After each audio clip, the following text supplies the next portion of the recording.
Welcome to Naked Reflections, brought to you from the Wolf Institute. I'm Ed Kessler, and each week I'll be taking an in-depth look at the stories reported by our friends over at the Naked Scientists.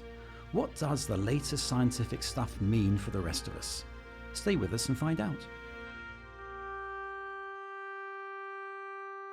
Albert Einstein was a great universalist.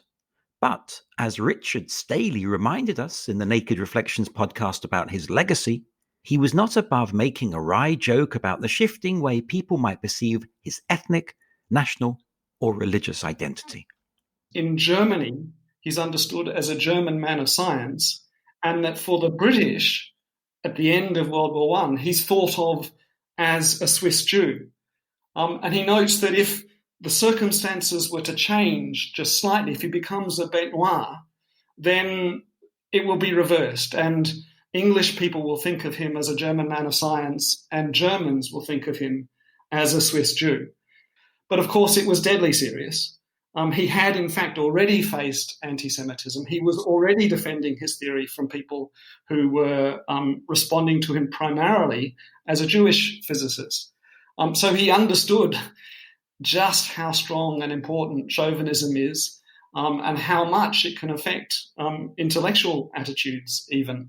We need look no further for a clear example of how treacherous these shifting sands can be than the quandary the Labour Party in Britain found itself in. The 2020 Human Rights and Equality Commission inquiry found that the Labour Party had committed unlawful acts and was legally obliged to draft an action plan to right these wrongs. Anti-Semitism is our topic this week.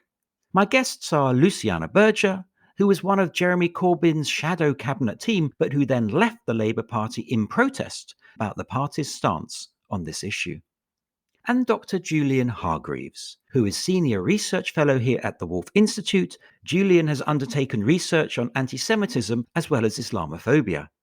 We're not just focusing on the Labour Party, though. We go right as well as left, and will explore the presence of anti-Semitism, including its relationship with anti-Zionism, in Britain today. Welcome both. I'd like to focus on the present in Britain, but perhaps we could start with some historical context. Julian, a huge subject, but a brief summary, please. A huge subject indeed. So a summary that could be written onto the back of an envelope might look something like this. To gain an understanding of anti-Semitism, we need to begin with a definition. So a definition that a lot of listeners, I think, will understand from a common sense perspective is anti-Semitism is the hatred of Jews. That's also a definition which is integral to the most widely accepted current definition, which is something we might talk about later. Another way to understand anti-Semitism is to take the long view and to develop a historical understanding of it. So we might take a series of giant leaps through history. Now, we could start back in Egypt with the pharaohs and the Israelites, but for the purpose of this discussion, a suitable place to start is with the formation of the early Christian church. And early Christians wanted to make themselves distinct from Jews and Judaism, and did so by relying on the concept of Jewish guilt, the idea of divine punishment for the killing of Christ. If we fast forward 1,000 years, jumping over lots of important historical events shaping anti-Judaism, we might find ourselves in medieval England. We know that Jewish communities were spread far and wide in London, York, Lincoln, Norwich, etc. And we know that they were stigmatized on the basis of being traders and moneylenders. So one of the most striking tropes of anti-Semitism is this idea of Jews as being dishonest, and that comes really from the medieval period. We might also see other examples in the medieval period. Jews were blamed across Europe for the Black Death. They were attacked by crusaders in Germany. They were also blamed for killing of children, the poisoning of wells, ritualistic cannibalism, all accusations which were as horrific as they were false. If we then take another leap forward, we might find ourselves in the 19th century, and there were two concepts born out of the 19th century which had catastrophic effects on the European Jewish population. And these two concepts were the concept of biological race, which begat biological racism, and the second concept is the concept of nationhood, which set the Jewish population as being outside various sort of countries. Are Jews really German? Are Jews really Italian? If we bring ourselves right up to date, we can see another manifestation of anti-Semitism in a very virulent form of anti-Israeli sentiment. Now, this is a controversial subject. Some people feel that accusations of anti-Semitism are made in bad faith. Other people feel that a new form of anti-Semitism can be described by these anti-Israeli attitudes. So there we are, a whistle-stop tour. Okay, thank you, Julian. Well, let's take it into the Westminster context. Luciana, there's been a great deal of publicity about anti-Semitism in the Labour Party, but is this a cross-party problem? Sadly, racism pervades still in all quarters of our society. I don't think it's confined to one party over another. I can only reflect on my personal experience of having been a Labour Party member for 20 years and my experience that led me to lead the Labour Party and what ultimately led to, as you pointed out, the findings of the Equalities and Human Rights Commission. You say it's a societal problem. Let's drill down a bit and tell us a little bit about your experience and how things changed for you as an MP when Jeremy Corbyn became leader, because that does seem to be a pivotal moment in contemporary anti-Semitism. It certainly was a pivotal moment in contemporary anti-Semitism on the left, and the permission space given for it to find a place in quarters that were more broadly accessed and more broadly witnessed.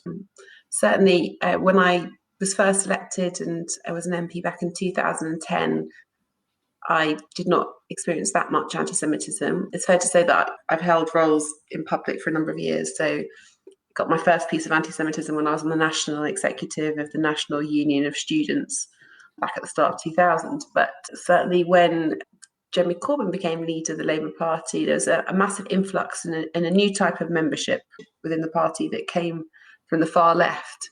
I was a member of Parliament in Liverpool and sat in my constituency meetings with people who had been, up until that point, confined to the history books. They'd been previously involved in militant tendency and had found themselves excluded from the Labour Party, but with the election of Jeremy Corbyn found themselves welcome back in. And that saw many people join who, as we're discovering even this week, and people that simultaneously hold positions on parties further to the left of the Labour Party.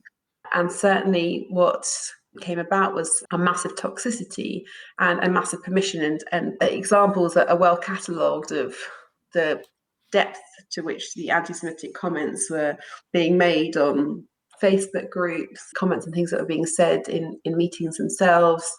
I experienced it both locally in Liverpool and also in and around my experiences in Westminster, and it got very ugly. I think the worst experience was in the last year, in the run-up to my departure from the Labour Party, where the volume and depth of the toxicity of what was happening online was on a level that I'd never seen before.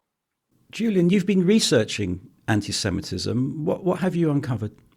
I've been researching anti-Semitism using statistics, which is not the most common form of study for people involved in academic research around anti-Semitism.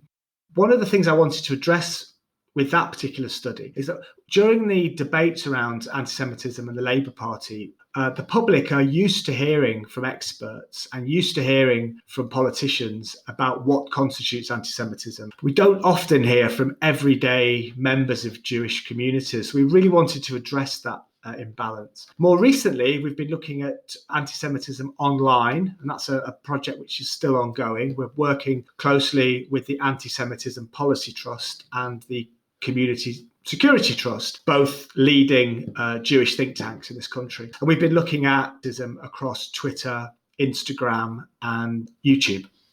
Can we delve into some specifics now? We've talked about it in general, but give us some examples, Julian, from your research, specific examples of, how Jews, for example, perceive anti-Semitism, what is and what isn't anti-Semitism. And then I'd like Luciana to touch on what she thinks is at the root of left-wing anti-Semitism. Let's get down to brass tacks. Julian first.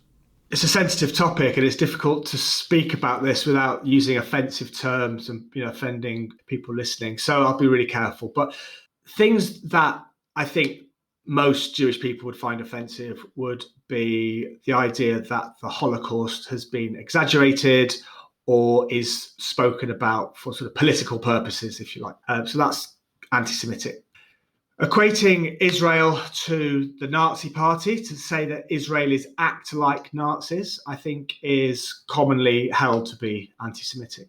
Then you get more general tropes around dishonesty, around power and control. So the idea that Jewish people secretly control banking or secretly control large institutions is widely accepted as anti-Semitic, quite rightly so, of course. And then you get a sort of more subtle form of anti-Semitism, which is also widely held, was certainly widely held by the 1,000 or more people we surveyed. And these more subtle variants are things like disloyalty. So Jewish people feeling more loyal to Israel than towards the country in which they live or the country in which they were born. This idea that Jewish people are sort of outside the mainstream or not quite part of the community or the society. So more subtle, but to most Jewish people, considered anti-Semitism.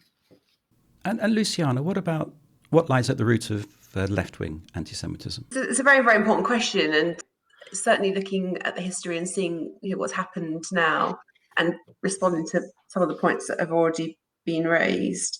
I think it charts back to the earliest days of the mid-19th century of left-wing thought. Kind of this question, are Jewish people a religion or are Jewish people a nation? And where in the class structure do the Jewish people exist? This kind of far left thought about what will the future be of the Jewish community if and when capitalism is defeated. The far left very much holds the view that it wants to emancipate people from capitalism, and an anti-Semitic evolution of that core belief. In order to liberate people from capitalism, you need to liberate people from the Jews that they believe that are behind capitalism. And certainly, as we've already heard, it's clear that that's very much a thought about Jews being in control of money, Jews being in control of power, and it's interconnectivity that the far left see between those concepts and emancipation from capitalism. Just to add to what Luciana said, I think if you wanted to generalize about anti-Semitism on the left and on the right, it's most often the case that sort of left-wing anti-Semitism, as Luciana has just said very concisely, is really about power. On the right, it tends more often to be about purity, about racial purity. Obviously, there's overlaps and there's both types of anti-Semitism on both sides. But if you wanted to break it down simply, one is about emancipation from capitalism and the other is about building racial national purity. This is Naked Reflections with me, Ed Kessler, and my guests are Luciana Berger and Julian Hargreaves. We're discussing anti-Semitism. It's obviously a form of racism which we know is widespread in society. Racial bias can be unintentional or unconscious. And here's an extract from Horizon magazine that appeared on the Naked Scientist website, which illustrates this in a medical context. In the US, for instance, a compact medical device called a pulse oximeter, designed to gauge the level of oxygen in the blood, had some coronavirus patients glued to its tiny screens to decide when to go to the hospital, in addition to its use by doctors to aid in clinical decision-making within hospitals. The way the device works, however, is prone to racial bias and was likely calibrated on light-skinned users. Back in 2005, a study definitely showed the device most tended to overestimate oxygen saturation levels by several points for non-white people. Julian, anti-Semitism is obviously a form of racism. Is it distinct because it perceives itself as not just kicking down, but kicking up at stereotypes of prosperity, influence, and so on? This is a really interesting question. So for some people, anti-Semitism is a sort of form of kicking up, if you like. We've already discussed issues around power. And so certainly for people on the far left with interest in challenging capitalism and sort of neoliberalism, there is often a sense that Jewish people and institutions are a legitimate target because they represent inequality or a banking system or a financial system which works to the detriment of the working classes. I wouldn't say it's unique in that regard. And I think when you think about anti-migrant sentiment, particularly in this country, there's often a sense among some groups, particularly white British groups, that they are powerless in the face of waves of migrants who take jobs, take resources such as education and health. So the idea of kicking up is not unique to anti-Semitism, but I think it manifests more strongly in anti-Semitism than it does in other forms of racism. It's become a cliche of these sorts of discussions, but can we explore where criticism of Israeli government policies falls into anti-Semitism? It's a very difficult one, but Luciana, help us navigate that. Anyone can engage in legitimate criticism of the Israeli government, its leaders, and its policies. Certainly I do that all the time, and it happens within the Israeli society where there's very vibrant discourse and debate. The challenge is when that spills over into treating Israel in a way differently, that people would engage in that discussion and debate and criticism and level that attack towards other countries. And also when you find, as I experienced on many occasions, people in this country being held responsible for the actions of a foreign government, in the case of Israel, and holding all Jews across the world responsible for government's decisions and the things that they may and may not do. And certainly also the discourse, very clearly looking at the language that can be used as well, where, again, on occasion there are groups and elements that choose to pursue and make their criticisms anti-Semitic in nature. So it's a sort of exceptionalization, if you like, of Israel in comparison with other countries of the world, and it's blaming Jews around the world for those policies. Those are the two areas that fall into anti-Semitism as far as criticism of Israel is concerned. Julian, when we talk about Israel and we talk about Palestine and Middle East conflict, of course, we can't help but actually look at that tense relationship. And I want to move on to, if you like, Muslim anti-Semitic sentiment that exists. Again, I realise it's a very sensitive subject, but how do we tackle that? And what is it? What is it? It's lots of things, isn't it? It leads from what we've just talked about in terms of Israel-Palestine. So it can be a very virulent form of pro-Palestinian attitudes. The Arab Barometer, which is a survey run from Princeton University, has shown in the last couple of years that across the Middle East, support for Palestine and support for Palestinian causes is dropping down the list of priorities in other countries. So we see priorities being things like the tension between Saudi Arabia and Iran, rather than support for Palestinian causes per se. So we're seeing a sort of shifting pattern of anti-Semitism across the Middle East, across what you might call simplistically the Muslim world. Julian, we're touching on questions of relations with Islam and Muslim anti-Semitism, but of course, you've looked into Islamophobia, and I'm just wondering whether there are similarities and differences between Islamophobia and anti-Semitism, and whether it sheds light specifically, as we're talking about it, on anti-Semitism. Yeah, I've done quite a bit of research into Islamophobia, and I've done research comparing the two concepts as well. The first thing to say is that as a concept, anti-Semitism is much older.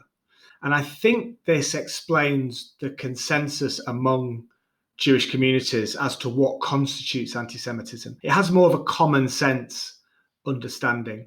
Islamophobia, really as a concept, has only been with us for around 30 years. The concept of anti-Semitism for over 100 years. So that trickle-down effect hasn't really happened, I would argue, within Muslim communities. So what do we know about the anti-Semitic sentiment then in the Muslim community? Is it familiar in terms of the tropes that we've been discussing? Is it centered on Israel and Zionism? What you might refer to as Muslim anti-Semitism is an extremely sensitive topic, and it's one that the Wolf Institute has just started to approach with the help of Islamic scholars, in particular the Cambridge Muslim College. So I would really defer to those guys and their expertise on this matter. But what we can say is that it does engage with a lot of the tropes which are familiar to anyone with an interest in anti-Semitism. So the idea about dishonesty, greed, power are common. There's a reliance on pro-Palestinian attitudes. And as we've discussed, these attitudes are undergoing changes as shown by current research. So some of the same tropes are there. Some of the tropes rely on constructions of the Quran and the Hadiths, which I think we probably are better off discussing at a later stage with Islamic scholars on this podcast. How should we respond, Luciana, to the claim of Jeremy Corbyn and others that they have spent a lifetime opposing racism and therefore are kind of intrinsically in the vanguard of fighting anti-Semitism? I listen to those words, but I look more closely at the actions that we have seen, regrettably, from Jeremy Corbyn himself and the people around him and his supporters, of which, unfortunately, there's a wealth and depth of anti-Semitic statements, comments, and abuse. And we only have to look most recently at the findings of the equality body, the Equalities and Human Rights Commission, that have found the Labour Party guilty of harassment, guilty of racism, discrimination. And in fact, it's the first organisation in this country to be issued with a legal notice to act, which they have to comply with over the course of the next few weeks. And that's as a result of an 18-month investigation, which looked very, very closely at the evidence, which showed where these things are happening. And there's a catalogue of evidence that backs up where this has sadly reared its very, very ugly head. So people can call themselves whatever they'd like to call themselves. It pained me greatly that the party that I joined, in part because of the pillar of anti-racism that it had at its core, that those very values were being denied and were being challenged. So anyone can say whatever they want and give themselves whatever label they wish to, but we judge them by what they actually do and in fact what they've now been found to have done by this statutory body as well.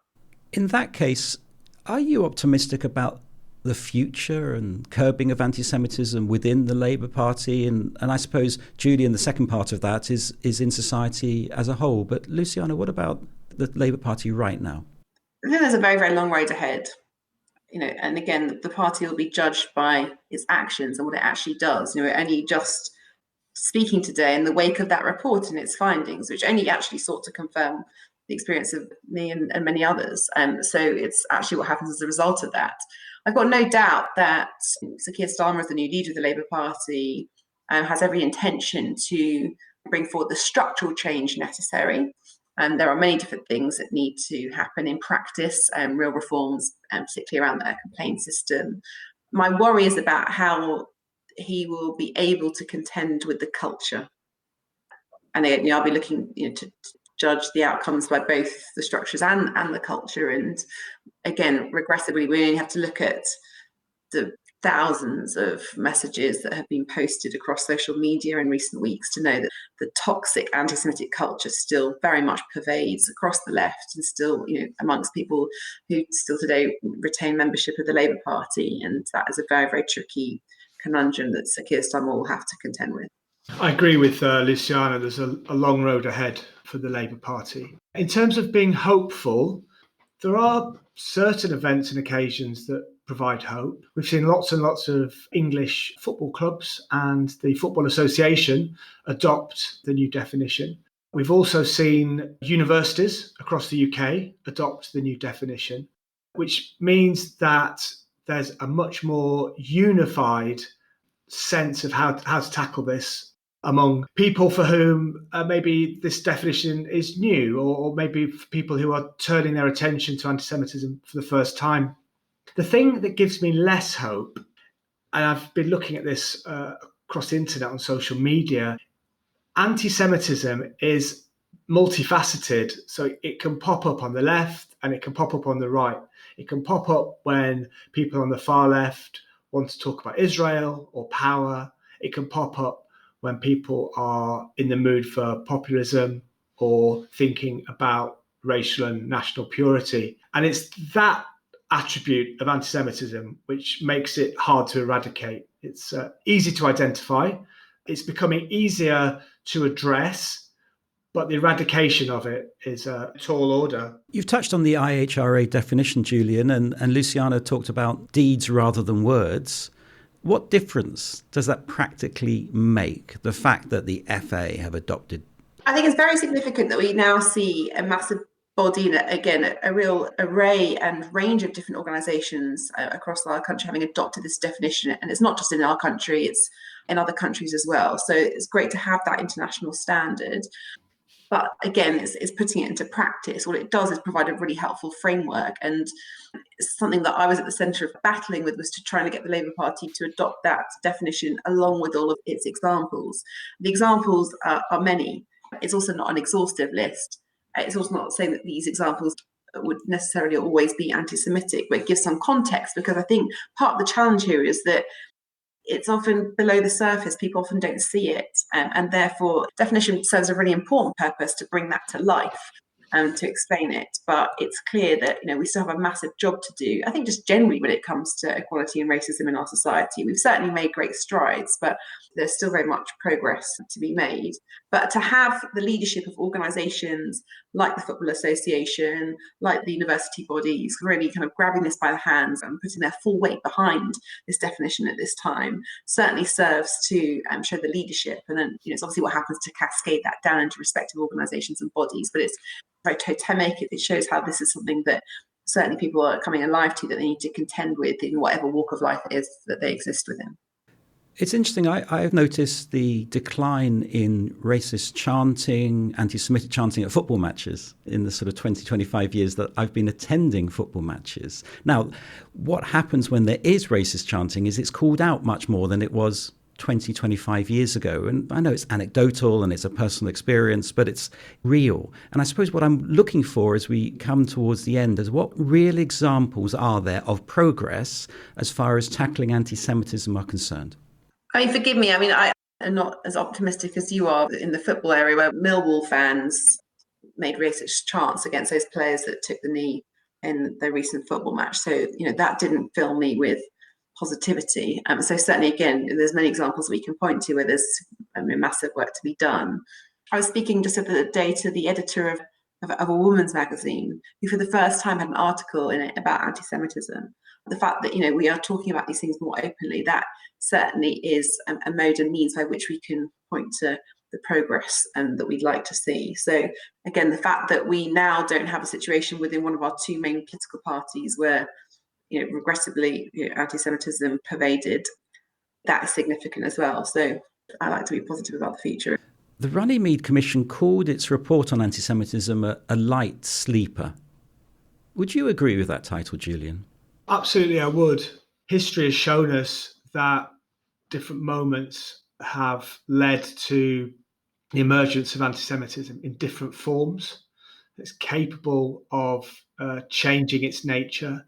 It's capable of enduring periods of quiet and then re-emerging when the political climate is right for it, right in inverted commas. I share Luciana's mixed feelings, actually, about the future. I think that the IHRA has focused people's minds. Within academia, I experience casual anti-Semitism a lot. I've had people tell me that a person is Jewish and that's all you need to know about them. People have said to me, "Oh, well, you know what Jews are like." These are educated people with PhDs and academic careers. So it's all pervasive. But I think we're normalizing our sort of negative attitudes towards anti-Semitism more and more. Whether that will have an effect on reducing anti-Semitism, we will find out. And a final word for you, Luciana. So that report, if I remember the exact title, I think it was anti-Semitism is a very light sleeper indeed. And certainly, again, we can point to many moments in history over many centuries that indicate that it's something that has bubbled under the surface and at moments erupted. And it never stops and ends with the Jews. People often also say that anti-Semitism is the canary in the mine. Why do I seek to tackle anti-Semitism? Because I know where it can lead. And it doesn't just lead to abuse against Jewish people, it leads to abuse against other minorities as well. That's all for this week. Thanks to my guests, Luciana Berger and Julian Hargreaves, for shedding some light on this contentious subject. Next week, we'll be tackling Islamophobia. We'd love to hear from you at Naked Reflections. Contact us via Facebook, email or Twitter. Let us know where we're going wrong or what we're getting right. And if you'd like to catch up with our back catalogue, which includes episodes on nudge theory, racism, and many, many more, you can find them and subscribe to Naked Reflections podcast wherever you get your podcasts or at nakedscientists.com/reflections. I'll be back next week with some more guests.